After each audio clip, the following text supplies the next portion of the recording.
Radio Pax. Bienvenido a Radio Pax. En este episodio número 183 de nuestra segunda temporada, Néstor Díaz de El Teólogo Responde aborda una de las preguntas más polémicas del mundo espiritual. ¿Todas las religiones conducen realmente a Dios? Confrontando así la idea de pluralismo religioso frente a la postura cristiana de que existe una verdad absoluta revelada en Cristo. Un análisis de fe, verdad y engaño, donde exponen las diferencias profundas entre religiones y cómo discernir correctamente. Así que prepárate para este viaje que se viene en los próximos minutos. Bienvenido una vez más a Radio Pax.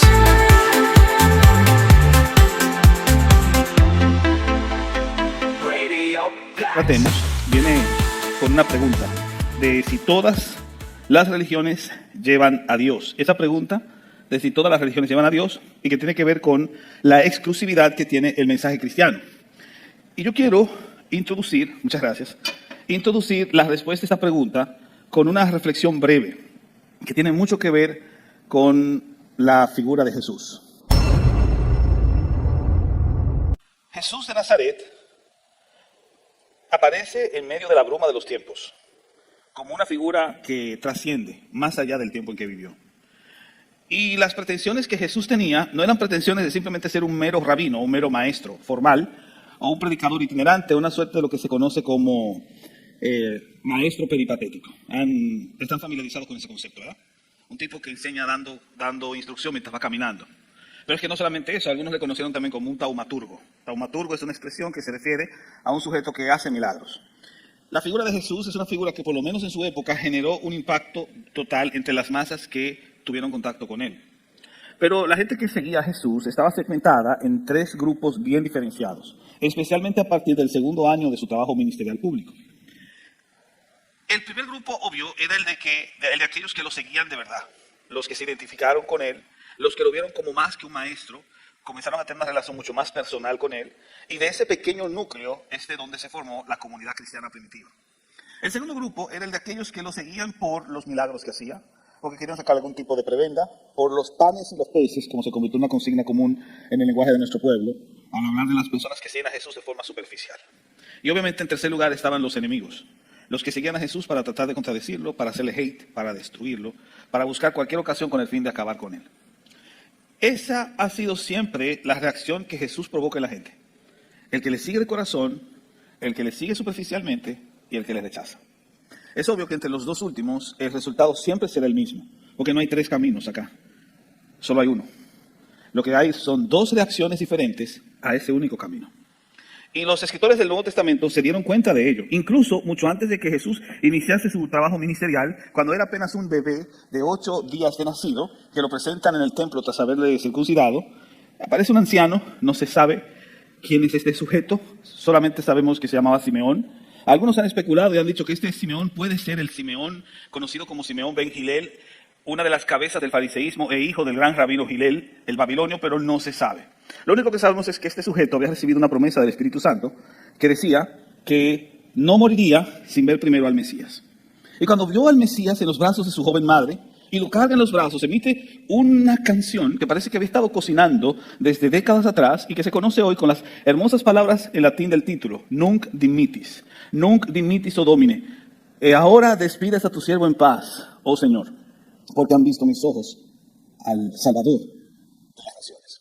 Y cuando se lo entrega a la madre, este hombre con visión profética y con una mirada de águila que trascendía el tiempo y el espacio, llega a decirle a la madre y al padre putativo, José, este ha sido puesto para caída y para levantamiento de muchos en Israel y como señal que será contradicha. Estas palabras son increíbles porque está hablando Simeón en pleno inicio de la vida de Jesús en la tierra, que Jesús siempre iba a ser una paradoja. A unos los haría levantar, a otros su mensaje los haría caer. El mismo Jesús reconoce eso. Y llega a decir que eres la piedra que los edificadores rechazaron. Que aquel sobre quien esta piedra caiga será desmenuzado y aquel que caiga sobre ella será hecho polvo. Más aún el apóstol Pablo, con voz estentórea y con una pluma increíble, lo deja mejor aclarado. Cuando en 1 Corintios dice que el mensaje de Jesús, que es el mensaje de la cruz, es locura para el que se pierde, pero es poder para el que cree. Poder de salvación. Y en otro lugar dice que su mensaje es olor de vida, pero también ese mismo mensaje es olor de muerte. Esa es la reacción que Jesús siempre va a provocar entre todos los que estamos aquí. Porque Jesús mismo se precia, Él mismo afirma ser el camino, la verdad y la vida. Que nadie viene al Padre si no es por Él. Y estas palabras de Juan 14:6 son la respuesta que necesitamos escuchar ante la pregunta de si todas las religiones llevan a Dios.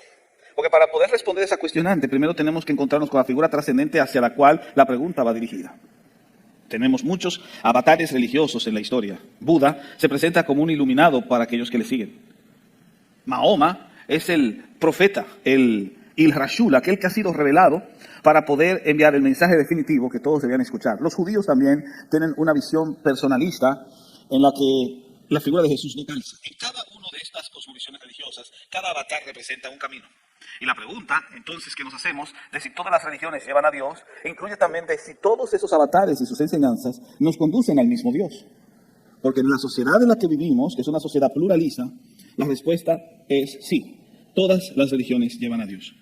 Y tristemente, incluso dentro de la cosmovisión cristiana en Occidente, algunas denominaciones en particular, tanto dentro de nuestro pueblo como en el caso del catolicismo romano, han cedido ante la presión del pluralismo actual y han considerado que sí, que el mensaje de Jesús no es exclusivo, que Jesús no es la única figura que puede generar salvación. De hecho, hace 2 años me parece, estuve acá, y hay un video, por favor, se lo pueden colocar, que sirve como introducción para entender esa parte. Estuve acá en este mismo púlpito y dije algo interesante que no sabría yo que sería una profecía en ese momento. ¿Quieren verlo? Pierde el cristianismo al abocarse a tal desastre es diluir cada vez más el carácter singular del mensaje cristiano. Y debido a ello veremos, por ejemplo, a la autoridad más importante de la Iglesia Católica, Apostólica y Romana, el obispo de Roma, dándose tremendos besazos con el Corán o con los textos sagrados del budismo. O simplemente hincando la rodilla ante agendas liberticidas, cuyo fin es diluir fronteras para crear un solo gobierno y acabar con las diferencias religiosas, organizando, si se pudiese, una sola religión. Tal parece que muy pronto la consigna, hay muchos caminos para llegar al cielo, se sobrepondrá por encima del yo soy el camino, la verdad. Después aparecerá. Bueno, la cuestión acá es que estuvimos en este mismo lugar, después lo pueden consultar en el canal de YouTube, y una de las cosas que había dicho en aquella ocasión era que justamente vivíamos en una sociedad pluralista y que no nos debería sorprender que en algún momento las voces más importantes dentro del oficialismo religioso que representa el cristianismo en Occidente llegarían a proponer una visión pluralista acerca de Jesús. Y pocos meses después, creo que fueron unos 4 o 5 meses después, en Singapur, en una reunión de jóvenes, el finado Papa Francisco I llegó a decir que todas las religiones eran un camino para llevarte a Dios, que eran distintos lenguajes con los cuales nosotros podríamos llegar a Dios. Este anuncio, que por cierto hizo que más de un católico romano de Internet o apologista de Internet se jalara los pelos y diera su grito al cielo, al final de cuentas era la voz cantante de una tendencia que poco a poco iba calando dentro del seno del catolicismo romano. Y es la idea de que los judíos, por ejemplo, no necesitan el mensaje del cristianismo para poder ser salvos, ya que ellos tienen la revelación del Dios de Abraham y a través de esa revelación podrían conocer a Jesús. Incluso se ha hablado de que dentro del catolicismo romano las relaciones con el Islam no necesariamente tienen que ser entendidas en un sentido proselitista, puesto que también los musulmanes pertenecen a una suerte de fe abrahámica y por lo tanto también podrían ser salvos. Pero el mensaje de Cristo es distinto. El mensaje de Jesús es un mensaje completamente exclusivo. Y aunque el exclusivismo religioso hoy en día no calza con las declaraciones controversiales que se están haciendo hoy o con las tendencias que hay dentro de algunos grupos, incluyendo grupos dentro de la generación millennial y de la generación Z, que son los que más han sido bombardeados por el discurso pluralista, aún a pesar de ello, nosotros tenemos que tener conciencia de que el mensaje de Jesús sigue siendo un mensaje exclusivo. Así que ante todas estas declaraciones, el planteamiento que nosotros hacemos del fenómeno que vamos a estudiar juntos hoy es el siguiente. En primer lugar, cuando hablamos de si todas las religiones llevan a Dios, ¿es eso compatible con lo que el cristianismo bíblico enseña? ¿Es este manifiesto pluralista compatible con el mensaje cristiano, hablando en términos de las Sagradas Escrituras? La segunda pregunta que podemos plantearnos es si estamos ante una afirmación pastoral o doctrinal. Cuando escuchamos esto de que todas las religiones son lenguajes para llegar a Dios, ¿es esto una afirmación pastoral o es una afirmación doctrinal? Y finalmente, ¿puede un cristiano afirmar esto sin negar a Cristo? ¿Podemos nosotros en nuestro fuero interno decir que un budista puede ser salvo porque sigue ciertos principios y ciertos códigos morales que son aplaudibles en cierto modo? ¿Puede ser salvo sin necesidad de rendir su vida a Jesucristo? Estas son las preguntas que muchos de los jóvenes también se van a estar planteando. Los jóvenes de hoy en día inclusive van a tener siempre estas interrogantes como tal y hay que darles respuesta, y una respuesta que sea no solamente nacida de la emoción, del conocimiento, de saber que Jesús es grande, maravilloso, no. Tienen que ser respuestas lógicas, respuestas contundentes, respuestas que permitan incluso cotejar la moral cristiana y todo lo que representa el cristianismo con la moral que representan otras cosmovisiones religiosas, porque en la batalla de cosmovisiones prima mucho la evidencia. Y hoy vamos a hacer eso, justamente, se van a dar cuenta porque vamos a colocar al cristianismo en la famosa cama de Procusto y vamos a ver si sobrevive justamente a la experiencia. Y quiero comenzar con esto. Este es el texto bíblico par excelencia que vamos a utilizar, Juan 14:6. Yo soy el camino y la verdad y la vida. Nadie viene al Padre sino por mí. Fíjense que el texto comienza con una estructura bien definida a través de una expresión que es maravillosamente poderosa. Ego imi, yo soy. Este término no está allí simplemente para jugar una suerte de papel estético dentro de la construcción gramatical. Tiene toda una carga profunda teológicamente hablando. Cuando Jesús utilizaba sus egoimi o yo soy, estaba haciendo un guiño a toda la teología que había en consideración en su época respecto a la revelación del Dios verdadero. Porque este yo soy remite al yo soy de Moisés. Cuando Moisés frente a la zarza ardiente pregunta, ¿quién eres? ¿Cómo te llamas? Y así podré decirle a los que me has enviado cuál es tu nombre. Y el Señor, estentóreamente desde aquella zarza responde, yo soy el que soy. Ese yo soy el que soy es interesante, es poderoso, porque implica toda la esencia, o resume de forma sintética o sintetizada, toda la esencia de lo que Dios es. Dios es eso, es. Por siempre será, es el único ser que hay. De hecho, incluso decir ser humano sería un término incorrecto. ¿Por qué? Porque todos nosotros simplemente somos participantes del único ser ontológicamente existente. Dios es el ser ontológicamente existente. Y nosotros somos participantes de ese ser. Más que seres humanos, somos entes, porque el ente es el participio del ser. Así como participantes, el participio de participar. O cantante, el participio de cantar. Nosotros somos entes como participios del ser, porque Dios es el único ser autoevidente, autoexistente. Dios es y punto. Y ese ser está radicado justamente en esa expresión que Jesús utiliza cuando va a definir su papel y rol exclusivo. Yo soy. Una afirmación de su deidad con claros tintes en Éxodo 3:14. Yo soy. ¿Y qué eres, oh Señor? ¿Qué eres, oh Dios mío? Y Jesús inmediatamente le dice a los discípulos, yo soy el camino. No hay otro camino. No soy un camino entre tantos caminos que hay. Yo soy el camino. Yo soy la verdad. En medio de una época de incertidumbre, llena de mentiras, donde cada mentira se reviste con el austero ropaje de la verdad, Él proclama ser la verdad y punto. Y más importante, yo soy la vida. Sin Él, lo único que tenemos es mera existencia. Pero cuando tienes a Cristo, dejas de ser un mero existente y te conviertes en alguien que tiene vida, la vida de Dios, brotando en tu interior, llenando cada escondrijo y dándole sentido y propósito a tu existencia. Pero lo más importante es que no termina la expresión allí. Como si Jesús viese más allá del tiempo y se diese cuenta de todos los quilombos que se iban a armar con estos pluralistas diciendo que hay más caminos aparte de Cristo, dice, nadie viene al Padre sino por mí. No tenemos muchos padres, solo hay un Padre. Y solo hay un camino, solo hay una vereda, solo hay una senda, muy angosta, por cierto, con una puerta muy estrecha, tan estrecha que muchas veces tienes que dejar el marco ensangrentado con tu propia piel pasando por allí. Pero sí, es el único camino, la única puerta hacia la vida, hacia el Padre. No hay otro camino, no hay otra excepción. Esto es lo que las Escrituras nos dicen de forma diáfana y clara para todos aquellos que quieren coquetear con el pluralismo y aún así quererse llamar cristianos. Porque el relativismo religioso no es una solución, es un problema. Es un problema cultural de esta cultura en la que vivimos, que es una cultura aguada, que es una cultura que no tiene definiciones, es una cultura de la posverdad, donde todo deja de ser verdad y se convierte en mera opinión. En una cultura como esa, es obvio que la respuesta a la pregunta que inició esta conferencia es que todas las religiones son iguales. Que lo que importa es ser sincero, por supuesto, claro. Y esta idea del llamado a la sinceridad, que parece ser un motivo muy puro y honesto, se convierte más que todo en una máscara que oculta el deseo de vivir a tu manera. Porque esa máscara es una máscara que contradice la misma afirmación de Jesús. Pero es una máscara que también tiene una visión deforme de Dios. Para una cultura relativista, un Dios personal es un Dios falso. Para una cultura relativista, un Dios personal es una locura. Tiene que ser impersonal para que pueda caber en todas partes. Y no solo eso, es una contradicción a la idea de salvación, ya que todos aquellos que tienen una visión relativista no entienden lo que es la gracia. La gracia no se puede entender si se tiene una visión deforme de Dios. El Dios de gracia es entendido en su correcta revelación. Y cuando le agregamos o aguamos esa revelación con ideas personales, producto de nuestro deseo sincero, entre comillas, de vivir a nuestra manera, lo que va a pasar es que no entenderemos la gracia y tendremos que agregarle, obviamente, las obras. Y obviamente también hay una contradicción con Jesús, porque ya no se le ve como Dios. Dentro de una cultura relativista, hablar de Jesús como Dios es ofensivo. Así como hoy en día decir que Jesús es rey es antisemita. Por supuesto, una visión en la que se proclame a Cristo como rey, a Cristo como Dios, no calza en una sociedad pluralista. Porque entonces, ¿qué diremos de Buda? ¿O qué diremos de aquellos avatares que se consideraban encarnaciones, o mejor dicho, reencarnaciones de Krishna? En una cultura como esa, pierde sentido hablar de un Cristo como Dios. Y esto me lleva entonces al tema de las comparaciones. Nosotros creemos que el cristianismo es verdad, pero yo no creo que el cristianismo es verdad simplemente porque soy cristiano. El cristianismo es verdad porque cuando lo comparas dentro de un ejercicio sano de filosofía comparada a la religión, supera cualquier otra cosmovisión como tal. Si tú colocas la visión que tiene de Dios, la visión que tiene del hombre, la visión que tiene del mundo y de la salvación, el cristianismo supera siempre con creces a cualquier otra cosmovisión que le pongas al frente. Por ejemplo, para que tengan una noción, aquí he colocado el ejemplo del Islam. El Islam tiene una visión interesante, aquí tienen un cuadro, pero voy a utilizar algo más contundente. Respecto a lo que tiene que ver con Dios, la visión de Dios, la visión que tiene el monoteísmo islámico es de terror. Alá es un Dios de terror. De hecho, toda la revelación que Mahoma recibe, la recibe en medio de un conflicto con el emisario que le da la visión.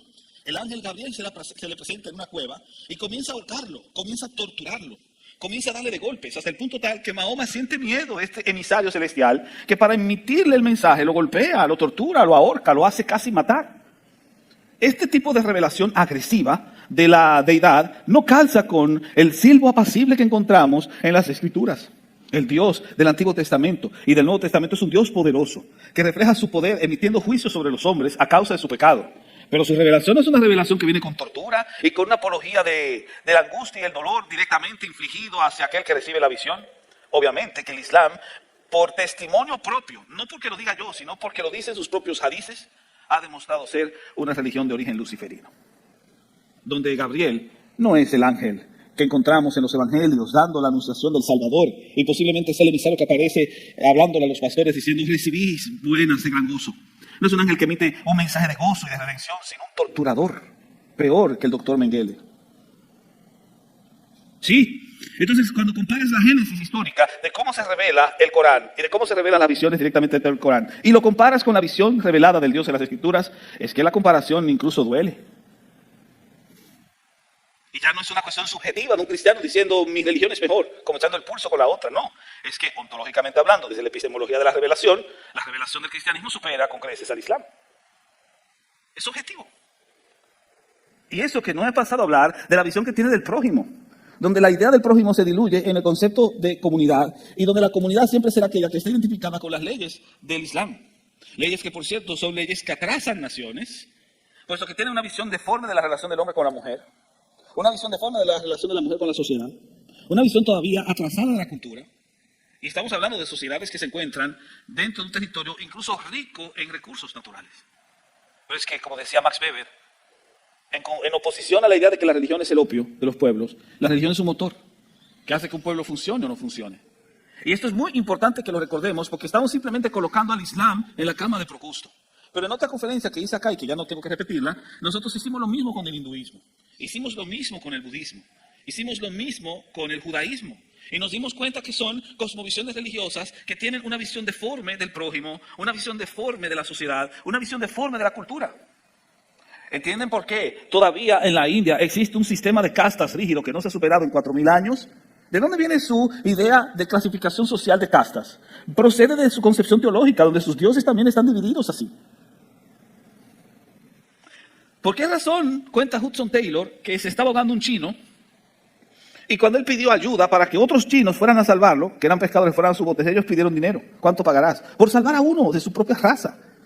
Que así este británico, tratando de salvar a un chino, cuando los propios compatriotas de ese pobre ahogado no le prestaban atención, estaban interesados más en cuánto podías pagar para salvarlo. ¿Por qué? Si estamos ante una cultura influenciada por valores morales dentro del confucianismo. ¿Qué pasó ahí? Con respeto a los antepasados. ¿Y qué sucedió ahí? Otra vez, una visión de ama a tu prójimo como a ti mismo, o peor, ama a tu enemigo, es algo desconocido para ese tipo de cosmovisiones. Pero es que no solamente tienen ese problema, es que también su sistema ético es irreal.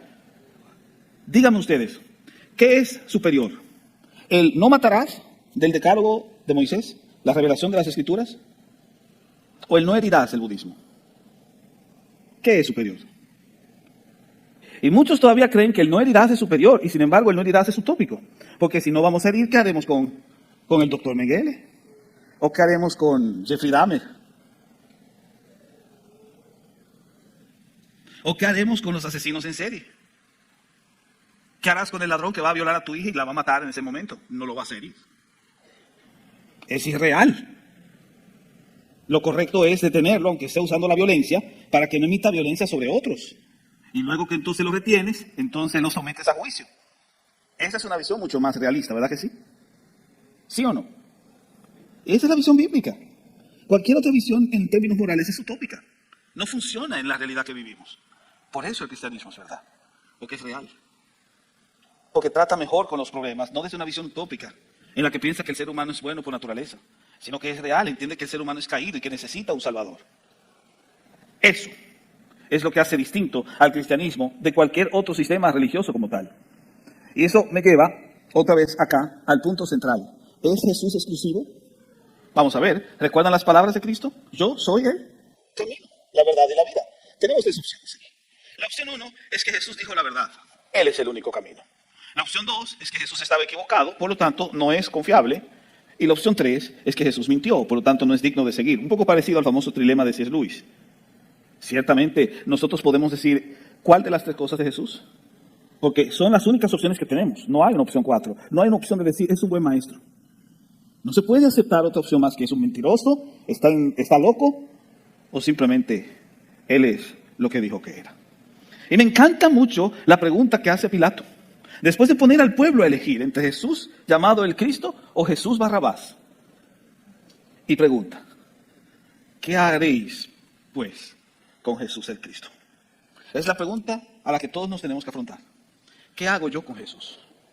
Luis pone tres opciones que son gráficamente increíbles. Dice, o lo escupes a la cara como un demonio, o lo encierras en un manicomio como un loco, o te hincas de rodillas y lo adoras como Dios. ¿Cuál es la opción?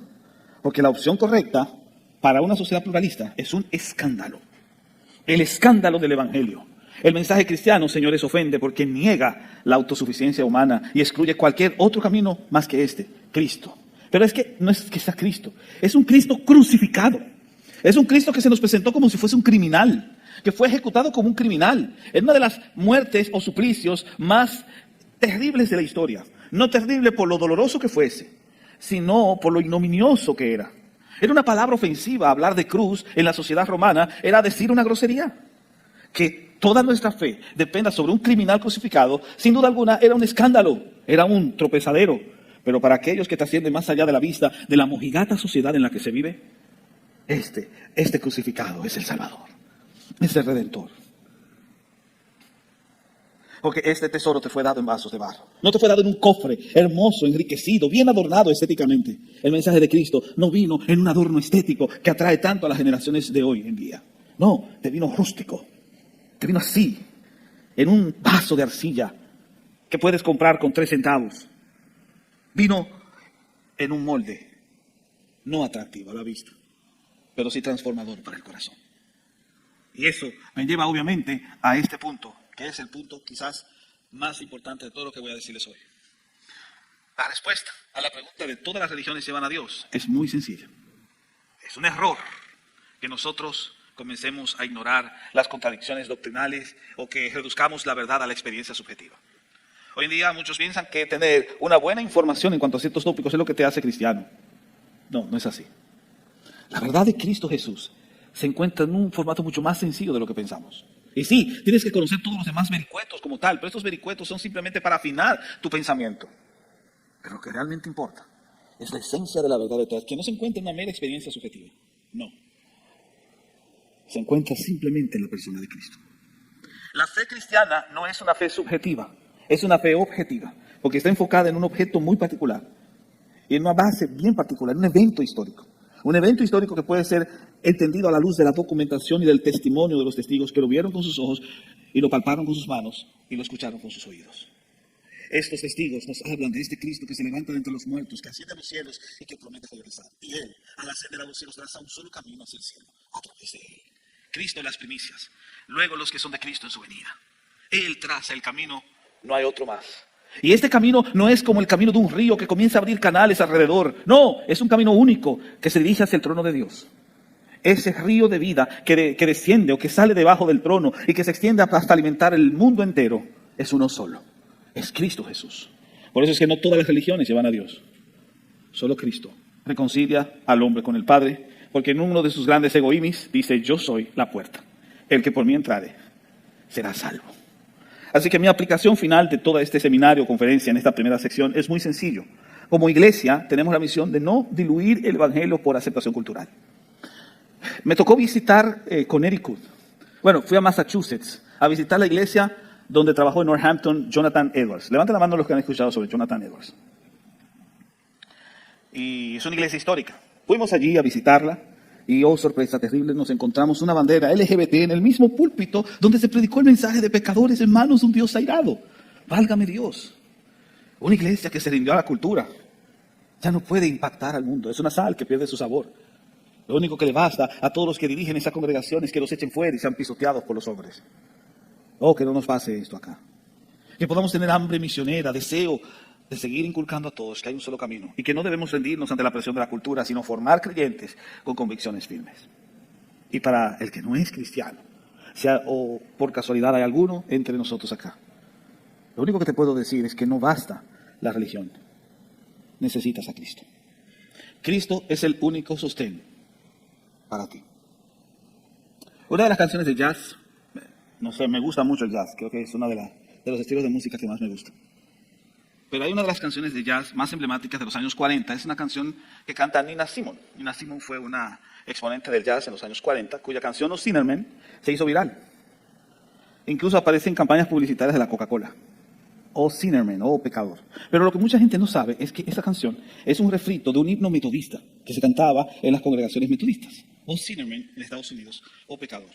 Y esa canción, ese himno metodista, era también una representación musical de un texto bíblico que quiero que me pongan en la pantalla y con el cual vamos a cerrar.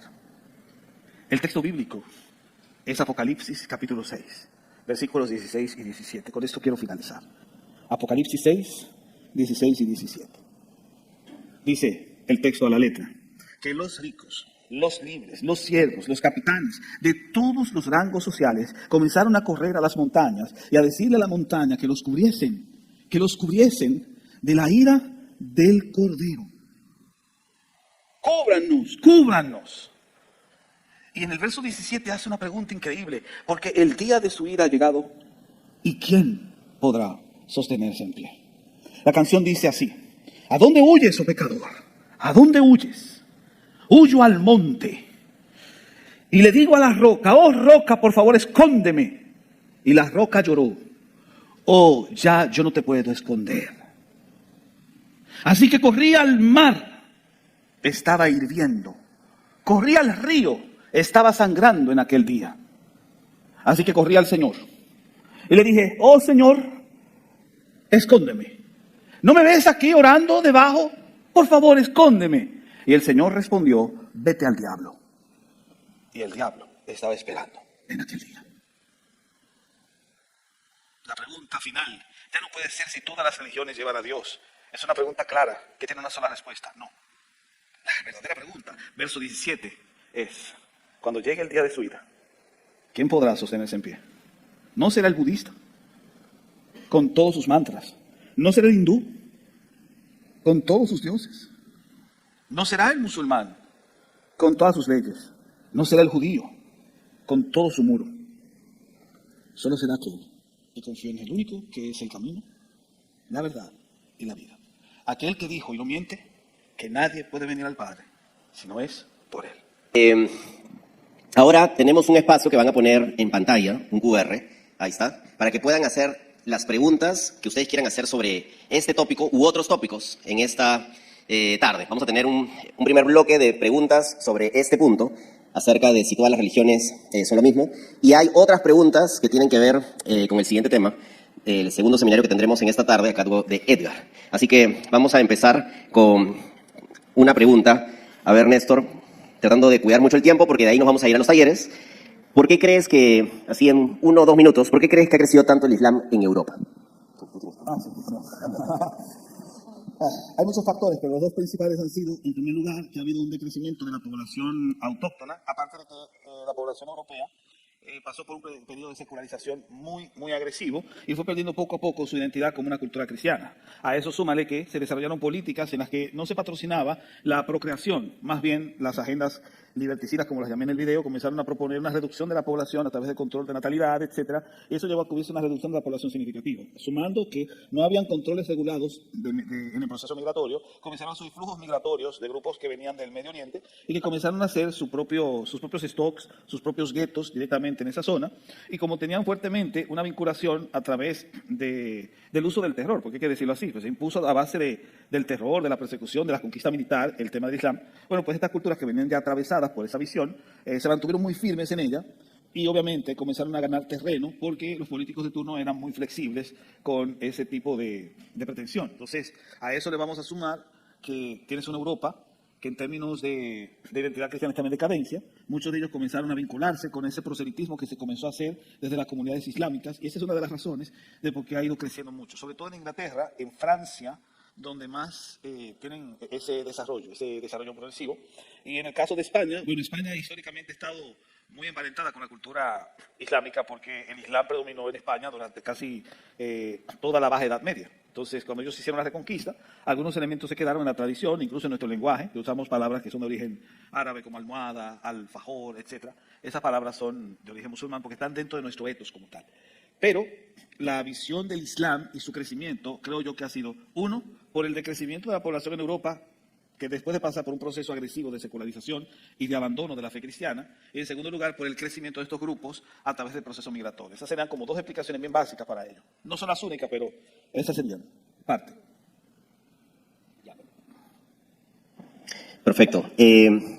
¿Cuáles serían las principales diferencias entre, hemos hablado del Islam, un poco también dentro de la cristiandad, del protestantismo y el catolicismo? Quizás las cosas más sencillas entre las tres religiones a nivel de paradigma. ¿Entre el Islam? El protestantismo y el catolicismo. Ok, déjame hacer aclarando. El Islam es una religión diferente. El protestantismo y el catolicismo no son dos religiones distintas, sino más bien dos expresiones o dos tradiciones dentro del cristianismo como tal. Yo creo que esto lo explico una vez acá. Vamos a ver cómo lo explico bien breve, de una forma sencilla para que entiendan eso. El cristianismo es uno solo y la iglesia es una sola. Pero la iglesia se define no por una institución, sino por un conjunto de sedes, de denominaciones, muchos le llaman así, pero lo correcto sería hablar de sedes. La iglesia es el conjunto total de sus sedes y cada sede tiene un nombre diferente. Dentro del protestantismo tenemos muchas sedes distintas o tradiciones hermanas, una se llama metodista, bautista, pentecostal, etcétera, pero son tradiciones dentro de la misma cosmovisión. ¿Se entiende eso? Es una sola cosmovisión. Lo que pasa es que hay sedes que se corrompen. Y cuando una sede se corrompe, y se corrompe cuando se aleja del etos de lo que hace que el cristianismo sea cristianismo, que es la revelación escritural. Esta es la base. La iglesia está sustentada sobre apóstoles y profetas. Aquí están los apóstoles y los profetas. Si la iglesia se desliga de la palabra, o la sede se desliga de la palabra, no estamos diciendo que la iglesia abandona la fe, porque la iglesia es una sola.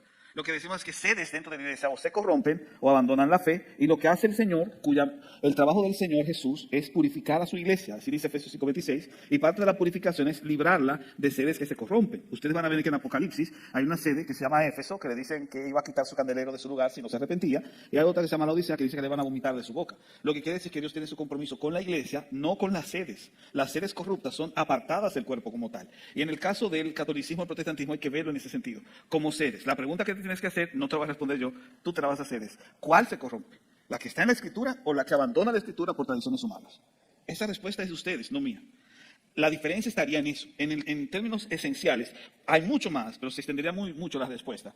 Pero en términos esenciales, el catolicismo y el protestantismo, que pertenecen a la misma cosmovisión cristiana, se diferencian en que el protestantismo ha construido todo su quehacer en la sola escritura, en la escritura como su norma infalible de fe y conducta, mientras que el romanismo o papismo le ha agregado tradición, etc. Y a cada uno de estos elementos le han endilgado el concepto de infalibilidad, porque nosotros también tenemos tradición, nosotros también tenemos magisterio, pero sabemos que no son infalibles, sino que son fiables a la luz de ser evaluados por la escritura. Y esa es la gran diferencia número uno entre el papismo y el protestantismo. La diferencia número dos tiene que ver también con el eje de autoridad. Porque dentro del protestantismo, la autoridad descansa en el reconocimiento de Cristo como la única cabeza de la iglesia, mientras que por por declaraciones propias del magisterio romano, Cristo no es solamente la cabeza de la iglesia, sino que el obispo de Roma también es cabeza de la iglesia. Eso no porque lo diga yo, lo dice sus propios documentos. Entre ellos el Satis Cognitum, que es un documento importantísimo del magisterio romano que dice que el Papa también es cabeza de la iglesia, lo cual es una negación de la catolicidad, porque ser católico es estar vinculado a Cristo.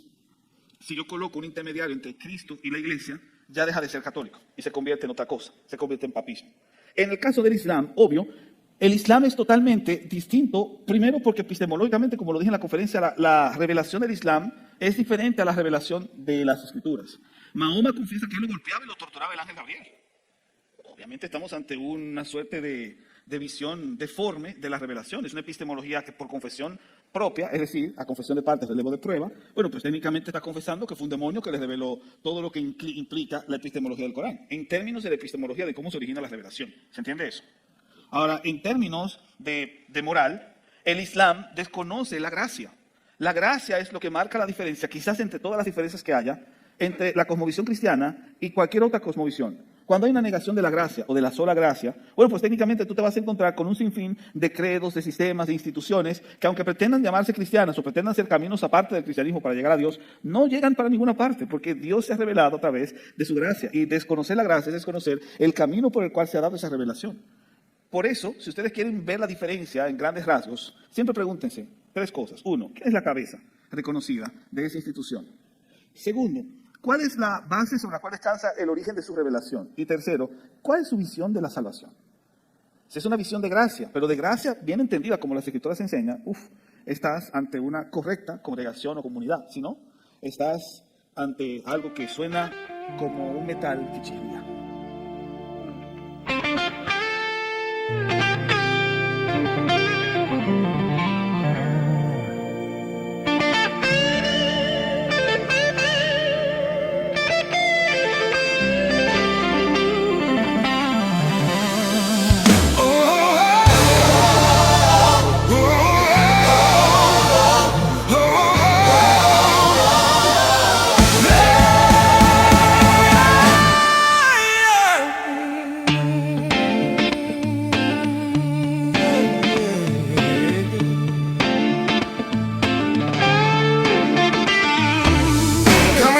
Por sendas ya gastadas, la llama se apagó en tantos altares, pero en el susurro del viento antiguo escuchamos un llamado a despertar.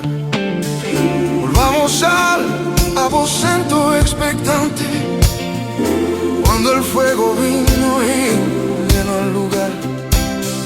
Habrá alabanza en lengua extraña cuando el Espíritu decida bajar. Como fuego que despierta, arde otra vez, enciende nuestras vidas con tu poder. Cristianismo vivo, más allá del ritual. Levántate, iglesia, que rompemos el mal.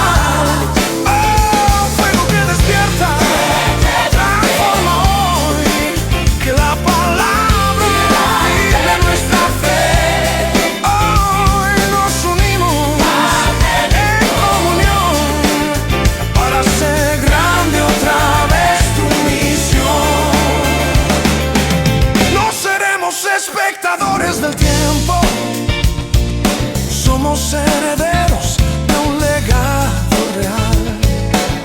Nos levantamos con voz valiente para vencer la sombra del conforma. Las Escrituras son nuestra roca eterna y el Espíritu es viento que hace vibrar cuando se alza la verdad. El reino avanza y no puede parar. Porque cuando el fuego arde, el temor huye. Cuando la palabra habla, la mentira cae. Un solo cuerpo, una sola esperanza. Cristianos de fuego, vamos a renacer. Fuego que despierta, arde otra vez.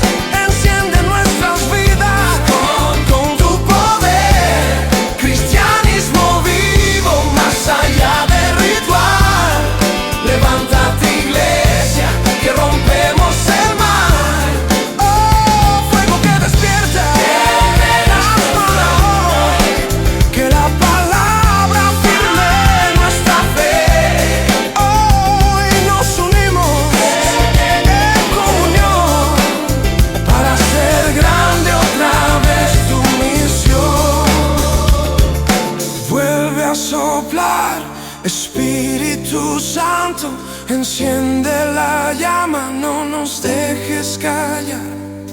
Tu poder renueva los huesos cansados.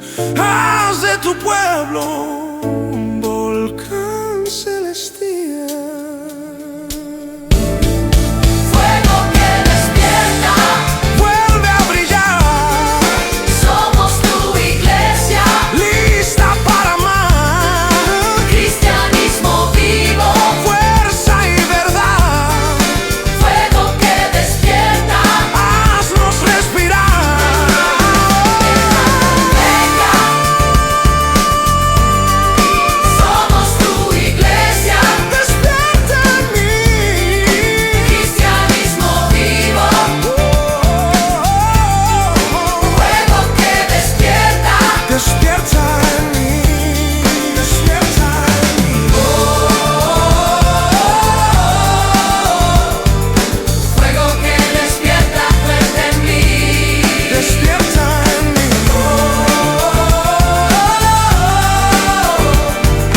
Fuego que despierta en mí.